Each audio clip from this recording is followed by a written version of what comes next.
Los locos asesinos de payasos a los que los narcos tienen miedo.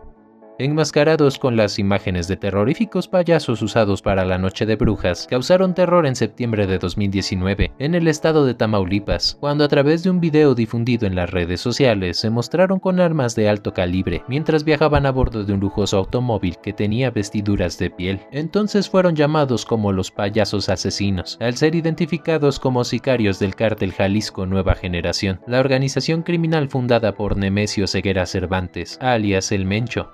Estaba en guerra con otros grupos criminales como el Cártel del Noreste y su brazo armado la Tropa del Infierno, que combatían contra los del Cártel del Golfo, quienes disputaban con mayor presencia de sus integrantes el control de la plaza de Tamaulipas. Para robustecer su presencia y hacer frente a las otras organizaciones del crimen, el CJNG se alió con otros grupos armados. De esos encuentros conoció a los sicarios de una pandilla llamada Los Metros, una célula de la facción del Cártel del Golfo que opera precisamente en la codiciada Tamaulipas, particularmente en la capital de Reynosa. Bienvenidos a un nuevo video. El día de hoy veremos la historia del loco payaso asesino al que los narcos le tienen miedo. Si te gusta este tipo de contenido, suscríbete a nuestro canal. Es gratis. Ahora sí, comencemos.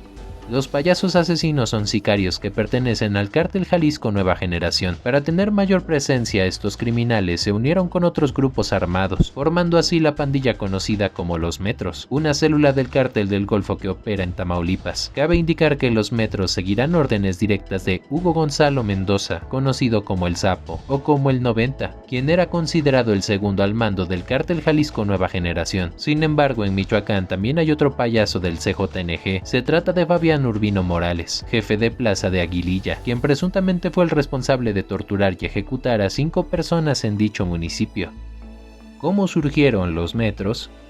El grupo armado de Los Metros se formó gracias a José Eduardo Costilla Sánchez, alias El Cos, quien era el brazo derecho de Osiel Cárdenas, el ex líder del Cártel del Golfo. Según con reportes de prensa locales, el capo creó el grupo con la intención de mermar el control de la familia Cárdenas Guillén, por consiguiente aceptó el trato que le ofreció la gente del Mencho. Los Metros respondían directamente a Hugo Gonzalo Mendoza, conocido como El Sapo o como el 90, quien era considerado el segundo al mando del Cártel Jalisco Nueva Generación, de acuerdo con los servicios de inteligencia de Estados Unidos. Hasta hace algunos años, el capo era el encargado de mantener el control en las zonas clave de Jalisco, como en Puerto Vallarta, donde el grupo armado mantiene su fortuna por el narcotráfico. El Sapo era el encargado también de ofrecer empleo con publicaciones engañosas, donde ofertaba ingresar a trabajos como guardia de seguridad, pero en realidad era el primer paso para reclutar en su mayoría a los jóvenes para entrenarlos como sicarios, esto al servicio tanto de los Metros como del CJNG. El narco fue identificado como una persona cruel y despiadada. Uno de los ex sicarios de Los Metros, que logró escapar de la organización, relató el día cuando el líder del grupo donde surgieron los payasos asesinos llegó a la Sierra Navajas en Hidalgo, zona donde entrenaban a sus nuevos reclutas. Su presencia hizo que esa tarde terminara en una masacre. El testigo contó que al llegar El Sapo preguntó a todos los nuevos quién quería desistir y regresar a sus hogares. A quien dijera que sí le darían 3,000 pesos en efectivo como pago. Algunos cuantos aceptaron la oferta del segundo al mando del Mencho, pero antes de que partieran el 90, ordenó a todos los primerizos que comenzaran a pelearse entre todos. Uno a uno trataban de soltar golpes y defenderse de los que recibían de sus demás rivales, ya que tenía como principal objetivo poder permanecer de pie, no ser noqueados, ya que los que fueran al suelo serían ejecutados por El Sapo. Y así fue, El Sapo terminó asesinando a todos aquellos que no lograron terminar de pie. Aunque la presencia de los payasos asesinos fue fugaz, su paso causó terror entre los habitantes de Tamaulipas, por el terrorífico aspecto de las máscaras, pero además por el comportamiento aterrador de asesinar con impunidad a otras personas ligadas en su mayoría al narcotráfico. Payasos del CJNG despellejaron la cara de un hombre.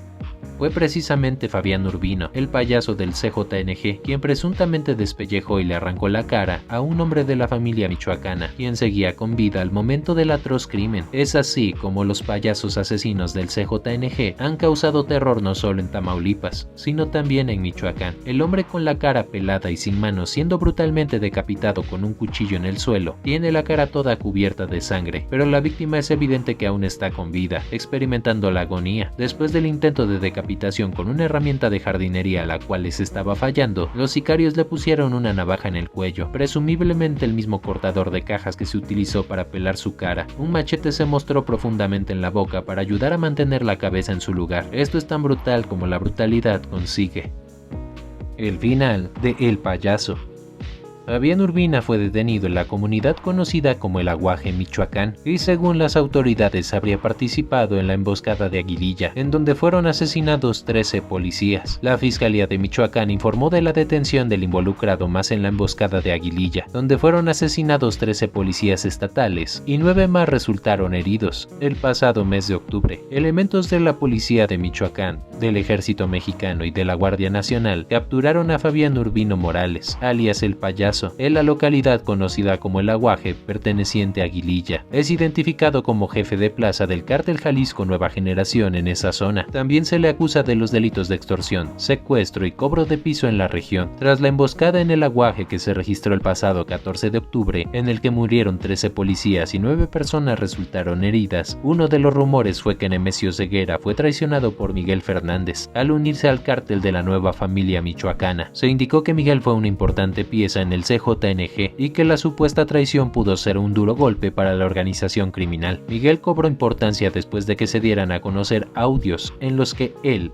da la orden a los sicarios de matar a los policías y también pidió dejar un narcomensaje en la escena del crimen. En Michoacán la violencia generada por los cárteles y el crimen organizado no cesa. En el mes de diciembre pasado en redes sociales circuló un video en el que se observa varios hombres vestidos con ropa táctica, fuertemente armados y realizando disparos al aire. Los sujetos fueron identificados como integrantes de los Viagra, quienes de esta manera anunciaron su llegada a la comunidad del Aguaje, en el municipio de Aguililla, tierra natal de Nemesio Ceguera Cervantes, alias El Mencho, líder del cártel Jalisco Nueva Generación. En el video de 1:25 minutos de duración se ve y se escucha a los hombres advirtiendo de su ingreso a la comunidad ubicada en Tierra Caliente, al tiempo que lanzan disparos al aire y escriben las siglas de su organización criminal. Al mismo tiempo que en Palacio Nacional el 14 de octubre del 2019, los secretarios de Estado presentaban un corte de caja en materia de seguridad al presidente Andrés Manuel López Obrador. A casi 600 kilómetros en Aguililla, Michoacán, ocurrió uno de los ataques más feroces y sangrientos que ha cometido el cártel Jalisco Nueva Generación en contra de elementos policíacos. Nos tumbaron a todos, se escucha en un audio en medio de lamentos. También se alcanza a oír, me estoy muriendo. Pasadas las 9 de la mañana comenzaron a circular en redes sociales fotografías y sonidos del ataque perpetrado. Terror y barbarie cegaron la vida de los efectivos. El ataque a policías estatales de Michoacán dejó 13 muertos. De acuerdo con los sobrevivientes y narcomantas dejadas en el lugar, se trata de una emboscada por miembros del CJNG. El saldo del ataque fue de 14 elementos de la policía de Michoacán asesinados, de acuerdo con la información confirmada por el secretario de Seguridad Pública de ese estado, Israel Patrón Reyes. Varias patrullas incendiadas y escenas como si aquello fuera un campo de guerra.